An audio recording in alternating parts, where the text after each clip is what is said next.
ನಮಸ್ಕಾರ, ನಾನು ನಿಮ್ಮ ಪ್ರೀತಿಯ ರೂಪಾ ಮಂಜುನಾಥ್. ನಾವಿವತ್ತು ಹೊರಟಿರೋದು ಮಂತ್ರಾಲಯ ಕ್ಷೇತ್ರಕ್ಕೆ. ರಾಯರ ಆರಾಧನೆ ಇರೋದ್ರಿಂದ ನಾವು 2 ಮಂತ್ಸ್ ಮುಂಚೆನೇ ಟಿಕೆಟ್ ಬುಕ್ ಮಾಡ್ಕೊಂಡಿದ್ವಿ. ಹಾಗಾಗಿ ಇವತ್ತು 8:45ಗೆ ಟ್ರೈನ್ ಇದೆ.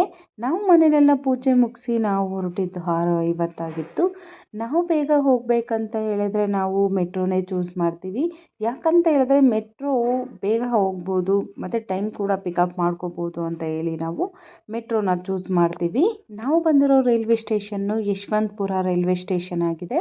ನೀವು ನೋಡ್ತಿರ್ಬೋದು, ನಾವು ಆಲ್ರೆಡಿ ರೈಲ್ವೆ ಸ್ಟೇಷನ್ಗೆ ರೀಚ್ ಆಗಿದ್ದೀವಿ. ರೈಲ್ವೆ ಸ್ಟೇಷನ್ ಬರಬೇಕಂದ್ರೆ ನಾವು ಸ್ವಲ್ಪ ಬೇಗ ಮನೆ ಬಿಟ್ಟರೆ ತುಂಬಾ ಒಳ್ಳೆಯದು. ಯಾಕಂದರೆ ನಮಗೆ ಟ್ರೈನ್ ಮಿಸ್ ಆಯಿತು ಅಂದರೆ ತುಂಬ ಕಷ್ಟ ಆಗುತ್ತೆ. ಹಾಗಾಗಿ ನಾವು ಪ್ಲಾಟ್ಫಾರ್ಮ್ ಎಲ್ಲ ಹುಡ್ಕೊಂಡು ಚೆಕ್ ಮಾಡಿಕೊಂಡು ಬರೋಷ್ಟೊತ್ತಿಗೆ ನಮ್ಮ ಟ್ರೈನ್ ಕೂಡ ಬಂದು ನಿಂತಿತ್ತು. ನಾವು ಅರ್ಲಿ ಮಾರ್ನಿಂಗ್ 2:30 ಎಲ್ಲ ಮಂತ್ರಾಲಯ ರೈಲ್ವೆ ಸ್ಟೇಷನ್ಗೆ ರೀಚ್ ಆದ್ವಿ. ಇದೇ ನೋಡಿ ನಮ್ಮ ಮಂತ್ರಾಲಯ ರೈಲ್ವೆ ಸ್ಟೇಷನ್ನು. ಇದರ ಆಪೋಸಿಟ್ ಬಂದು ನೀವು ದೇವಸ್ಥಾನದ ಕಡೆ ಹೋಗೋದಕ್ಕೆ ಆಟೋಗಳು ಸಿಗುತ್ತೆ. ಕೂಡ ಪರ್ ಹೆಡ್ಡು 50 ರುಪೀಸ್ ಕೊಟ್ಬಿಟ್ಟು ಮಂತ್ರಾಲಯ ಕಡೆಗೆ ಹೊರಟ್ವಿ.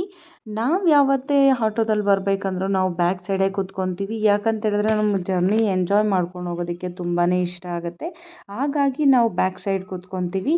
ನಮಗೆ ಏನೋ ಒಂಥರ ಖುಷಿ ಆಗುತ್ತೆ. ಮಂತ್ರಾಲಯ ರೀಚ್ ಆಗ್ತಿದ್ದಾಗೇ ಒಂಥರ ಮನಸ್ಸಿಗೆ ಒಂಥರ ಖುಷಿ ಆಗುತ್ತೆ. ನೀವು ನೋಡ್ತಿರ್ಬೋದು, ನಾವು ಆಲ್ರೆಡಿ ಮಂತ್ರಾಲಯ ರೀಚ್ ಆಗಿದ್ದೀವಿ. ಇದೇ ನಮ್ಮ ಮಂತ್ರಾಲಯ. ಮಂತ್ರಾಲಯ ರೀಚ್ ಆಗಿದ ತಕ್ಷಣವೇ ರೂಮ್ಗೆ ಹೋಗಿ ರೆಸ್ಟ್ ಮಾಡೋದಿಲ್ಲ, ಬದಲಾಗಿ ಲಗೇಜ್ ಸಮೇತ ನಾವು ರಾಯರ ಒಂದು ದೇವಸ್ಥಾನದ ಹತ್ರ ಬಂದು ರಾಯರ ಒಂದು ಆಶೀರ್ವಾದ ತಗೊಂಡು ತುಂಗಭದ್ರಾ ನದಿ ಹತ್ರ ಹೋಗಿ ಆ ನದಿಯ ನೀರನ್ನು ತಲೆ ಮೇಲೆ ಪ್ರೋಕ್ಷಣೆ ಮಾಡಿಕೊಂಡು ನಂತರ ದೇವಸ್ಥಾನವನ್ನು ಪೂರ್ತಿಯಾಗಿ ನೋಡಿಕೊಂಡು ಅಲ್ಲಿಂದ ನಾವೊಂದು ಕಾಫಿ ಕುಡ್ಕೊಂಡು ನಾವು ರೂಮ್ಗೆ ಹೋಗೋದಕ್ಕೆ ಇಷ್ಟಪಡ್ತೀವಿ. ನಾವು ಮಾರ್ನಿಂಗ್ ಯಾವ ಥರ ದರ್ಶನ ಮಾಡಿದ್ವಿ, ಹೇಗೆ ದರ್ಶನ ಆಯಿತು ಅಂತೆಲ್ಲ ನೆಕ್ಸ್ಟ್ ವೀಡಿಯೋದಲ್ಲಿ ನಾನು ಅಪ್ಲೋಡ್ ಮಾಡ್ತೀನಿ. ಈ ವಿಡಿಯೋ ನಿಮಗೆ ಇಷ್ಟ ಆಗಿದೆ ದಯವಿಟ್ಟು ಲೈಕ್ ಮಾಡಿ, ಶೇರ್ ಮಾಡಿ, ಸಬ್ಸ್ಕ್ರೈಬ್ ಮಾಡಿ ಅಂತ ಹೇಳೋದಕ್ಕೆ ಇಷ್ಟಪಡ್ತೀನಿ. Thank you.